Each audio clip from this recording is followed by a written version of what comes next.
بابای حاجی من 3 سال می شود که با یک دختری از شوهرش برآمدگی صحبت میکنم. او را نمازخوان و قرآن خوان کردم. از آنه که بیرحم می شود می خواهم به خاطر الله بزرگ و برازگی پدر و مادرم سیرش را پوشانم و دختری باکیره گفته با زنی گیرم. تنها به خاطر الله بزرگ که جنت الفردوس را نصیبم گرداند. بابا جان خواهش میکنم پوره فهمونید آیا این کاری من نزد خدا درست است یا نه؟ من مهاجرم، در حقم دعا کنید بابا جان. برادر عزیز و گرامی سؤال این نفرم فهمیدیم. این کس مهاجر بوده است. خداوند سفراتون مبارک و بخیر کنه. الله حفظت کنه برادر عزیز هر کسی که باشی. و این میگه 3 سال می شود میگه که با یک دختری از شوهرش برآمدگی صحبت میکنم. 3 سال شد. مقصد قرآن خوانش کردم، با سطرش کردم، خلاص با حیاش کردم و با مادر و پدرم مقصد مصلحت کردم. سیرشم میپوشانیم همچون دختری باکیره گفته توی کرده میاریمش. و مقصد ما به همین زندگی میکنیم. آیا همین از نگاه دین گناه است؟ نه، گناه نیست. گناه نیست برادر عزیز.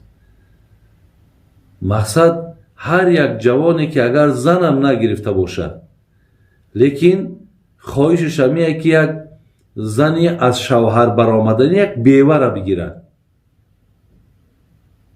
این گناه نیست. در شریعت این گناه نیست.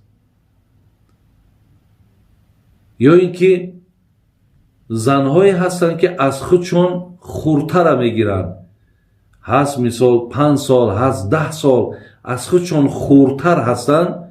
اونها را مقصد وقتی خواهشی اونها میشن نکاح کردن میگیرن، ای نگاه دین یگان گناهی وجود نداره، یگان خطایی نیست در این مسئله. برای این برادر ما که خیلی مهنت کرده است، خیلی محبت کرده است و به خاطر الله بزرگ گفتی خودش همین کارا را انجام میتید، ان شاء الله دادر عزیز شما گناهگار نیستین. فقط من اینجا اگر شما نام پدر و مادرتون رو نمی آوردین من می آوردم. من این قدر میگم که پدر و مادر از حالتهای زنگیریتون آگاه کنید، بگین که من زن میگیرم و کی را میگیری باید برای پدر و مادر آگاه کنی. یعنی مصلحت پدر و مادر برادرای عزیز و خواهرای عزیز مصلحت چون لازمه، مصلحت چون در کاره. یعنی اگر چنده که ببینین پدر و مادر حق مجبور کردن ندارن.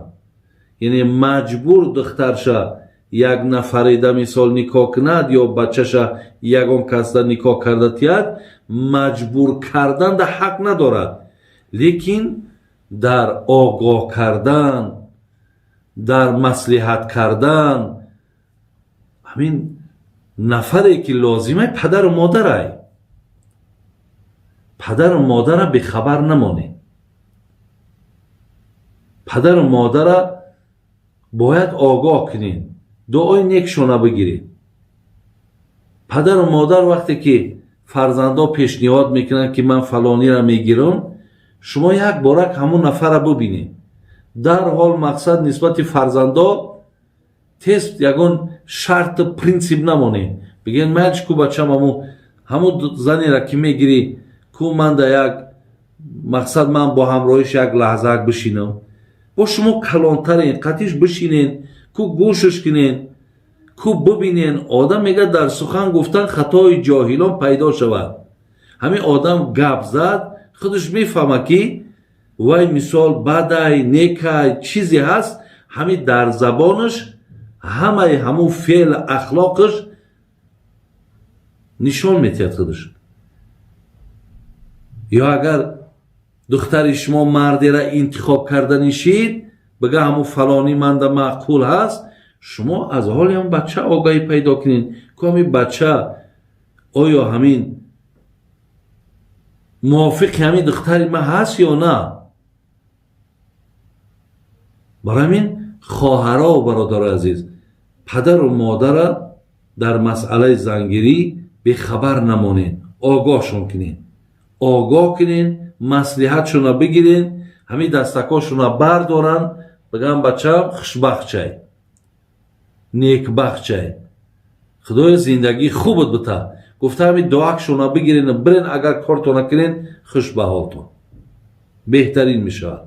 ولی این دادر ما هم حق داره که وقتی مصلحت شما با پدر و مادر شود، شما اگر با یعنی سیری همویه که این شوهر کردگه پوشانین و همچون دختر گفته بیارین نکاح کنین، انشاءالله یگان گناهی نیست. خدا خواهد این دروغ هم نمی شود. لیکن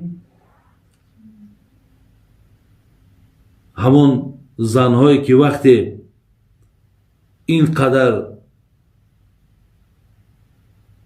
مهربانی از طرف این خوشتامن، این خسور، این شوهر می شود، باید به قدر این نیکی ها باید برسید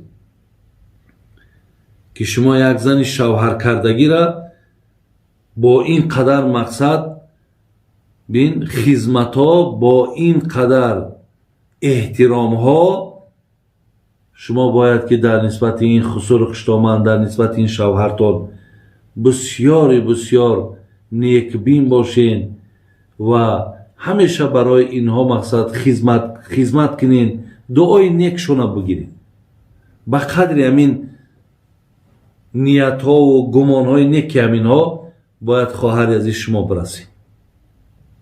الله مهربان نیکبختون کنه، خدا زندگی های خوب نصیبتون گردانه. آمین یا رب العالمین.